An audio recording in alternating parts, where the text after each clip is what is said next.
संतोष रोकडे. मी इयत्ता 4थीत शिकते.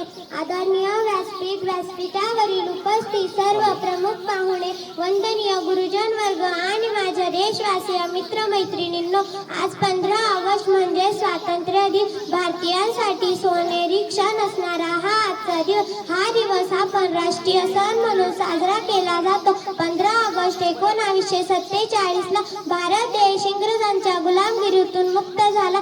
आपल्या देशाला स्वातंत्र्य मिळाले, पण हे स्वातंत्र्य आपल्या देशाला सहजासहजी मिळालेले नसून अनेक स्वातंत्र्य सैनिकांच्या आणि समाज सुधारकांच्या तसेच समस्त देशवासियांच्या अथक परिश्रमातून मिळालेले आहे. भारताला स्वातंत्र्य मिळवण्यासाठी अनेक स्वातंत्र्य सैनिकांनी जसे की डॉक्टर बाबासाहेब आंबेडकर, भगतसिंग, राजगुरू, सुखदेव, लोकमान्य टिळक, महात्मा गांधी यांच्याप्रमाणे अनेक स्वातंत्र्य सैनिकांनी अथक परिश्रम घेतले. याच दिवशी इंग्रजांचा युनियन जॅक खाली उतरवून सर्वप्रथम भारताचा तिरंगा फडकविण्यात आला होता.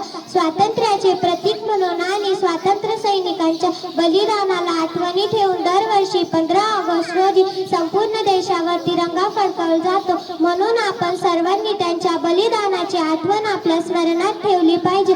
म्हणून म्हणते, शिरावर ज्याच्या हिमालयाचा ताज आहे, शिरावर ज्याच्या हिमालयाचा ताज आहे, प्रत्येक भारतीयाच्या हृदयावर ज्याचे राज आहे, पूर्ण विश्वात ज्या राष्ट्राचा आवाज आहे, अभिमानाने सांगते, भारत देश माझा महान आहे.